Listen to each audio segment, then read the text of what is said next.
Hello, this is a chemistry video coming to you from deep in COVID quarantine in Western New York. This video is on reaction rates. I'm following Brown, LeMay, Burston, and Murphy's Chemistry, the Central Science. We're in Chapter 14 on chemical kinetics, and this video is on reaction rates. I think the idea of a rate having a reaction having a rate is a fairly easy thing. We understand speed, right? The speed of an event is the change that occurs in a given interval of time. Right now, I'm watching the change in my physical status in relation to COVID. Actually, I have it pretty easy, not to take it too lightly, because some people don't have it very easily. But you watch the change in time. That's the speed, and how quickly. We know these terms, right? How quickly an event happens is the rate or the speed at which it occurs. So the speed of a chemical reaction, how quickly the chemical reaction takes place, is its reaction rate. And the way that we measure this has to do with the change in concentration. So in a reaction, you're going from this set of reactants to this set of products. So as that reaction takes place, the concentration of the reactants is going to get less and less, and the concentration of the products is going to get more and more. So we can measure the reaction rate by how the concentration changes over time. Usually this is measured in molarity per second. One molar solution, as you know, is 1 mole per liter. So the change in molarity per second, or capital M over S, is how concentration rate, the reaction rate, is often calculated. Or to put it very simply, the average rate of the appearance of B, whatever B is, probably a product in this, but anyway, the average rate of the appearance of whatever is equal to the change in its concentration per change in time. Change in concentration per time. That's the reaction rate. All right? Sounds pretty simple. You can put questions in the chat. I'm usually pretty quick to respond to YouTube comments, but I doubt you'll need to. Fairly simple. Change in concentration per time is the reaction rate. Or to write it up, delta. What is it? It's a triangle. It's the the capital Greek letter delta, and in both math and science, it is symbolizes change. So we say delta concentration B over delta T, or the change in the concentration of B over the change in T. It's kind of fun. Delta. Delta is ready when you are, an old commercial. Sometimes they're not, but that's not important right now.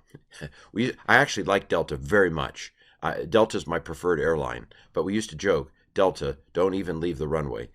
Don't even leave the airport. It's not true. It's not true. Not true. I love Delta. If you're listening in corporate headquarters in Atlanta, I love Delta. Put me on a commercial. Anyway, so delta concentration of B over delta T, change in concentration per time, that is the reaction rate. Now, when we're looking at the change in a reactant that's negative, so the reactants are getting less and less, right? And so in a sense, you might say that they have a negative change in concentration. But for whatever reason, it is the convention of chemists, and don't ask me, I'm just a YouTuber, but it's decided that reaction rates, they always want them to be positive. Who knew? And so even though the change in the concentration is negative, in order to get the reaction rate positive, when you have a decreasing concentration, you do the negative of the change in concentration per time, because the change in concentration is negative because it's getting less and less. And so to make the reaction rate positive, they put a negative in front of it. This, at first glance, does not make a lot of sense to me, but ours is not to question why. Ours is just to memorize or die. Just remember that when you are doing the reaction rate of the reactant that is decreasing, you do the negative of it so that it'll come out positive, because the negative of a negative is a positive. Okay, I'm sorry if that didn't make any sense. Just stick a negative in front of a a declining reaction concentration. Okay, so I don't want to beat it anymore. And the reason we do this is because by convention, the reaction rate has to end up positive. So even though the change in concentration is negative because it's getting less, we're going to put a negative in front of it so that it'll come out positive. Again, don't ask why. Just do it. All right. So here is it is typical for rates to decrease as the reaction proceeds because the concentration of reactants decreases. Okay, what this was something I thought needed to be in the video. What they're saying is that, you know, when you start off a reaction, you've got lots, you have more reactant at the beginning of reaction than you do at any point, right? Because it's losing, it's changing, it's diminishing. And so the rate at the beginning of the reaction is going to tend to be greater than the rate later on because you have less to work with, right? It's like, I don't know, wrapping paper at Christmas. You know, you start off, you've got lots of rolls, you know, it's easy, I can go fast. And then if you're like me and you're not like me, you probably go to the store and buy more wrapping paper. I'm like, maybe I can tape these 5 pieces together to cover this present. That's a bad illustration. But anyway, you have less reactant to react as the reaction goes on, and so the reaction tends to go slower the further that you get into the reaction. Now, when you hear rate, when you hear reaction rate, from this point henceforth, whenever you hear the word rate in the textbook, it's talking about what we might call the instantaneous rate of change. So you can have an average rate of change, right? You could say, well, I started off here and I ended up here at this time. I covered this much distance and I covered it in this much time. My average speed was blah. But if you know, I drive from New York to Indiana quite frequently.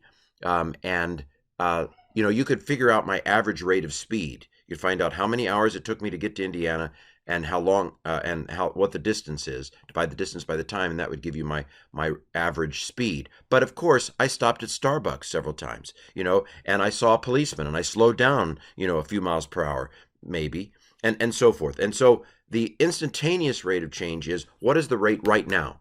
Not over the whole time, how long did it take? The instantaneous rate of change is, what is the rate right now? You can identify an average rate of change, but in the discussions that follow in the textbook, it's the instantaneous rate of change that's of interest. Now, this thing is going to require calculus at some point. Most university chemistry courses at this level do not assume that you've had calculus.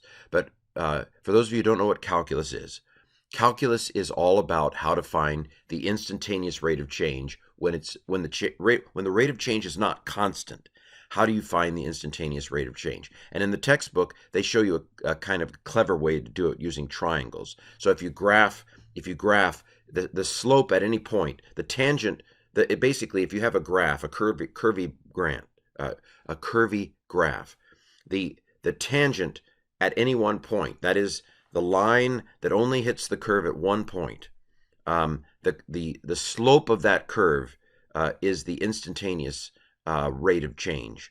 And they show you a nifty way to do this with triangles, so you don't have to know calculus to do it in the book. They show you how to do it with triangles, and there's an example that shows you how to do it. But basically, assume that from this point forth and henceforth, we're talking about the instantaneous rate of change when we talk about the rate of change. Okay, we're getting there. Final slide. What happens when the relationships between the reactants and the products is not equal? So, for example, hydrogen iodide, for every 2 of hydrogen iodide gas, you get 1 hydrogen molecule and 1 iodine molecule. And so you have a 1 in front of this H2, and you've got a 1 in front of this I2, but you've got a 2 in front of hydrogen iodide. So the relationship is not 1, 1, 1. When the relationship is 1, 1, 1, oh, that's really easy. If you have one substance that's turning into another substance, and they both have 1 and 1, that's easy. Then you have exactly the same, the rate of change is always the same on the right and the left anyway, but the numbers are the same in front, so that's nice and easy. What about when the numbers, when the coefficients are different? Well, basically, the the loss of hydrogen iodide is happening twice as fast as the gain of these, because you have to get rid of 2 of these for every 1 you get of these. So that the reaction rate here is twice as fast as the reaction rate here. So in order to equal it out, we have to do half, right? Because this is twice as fast, in order to get the rates to equal out, we have to do half.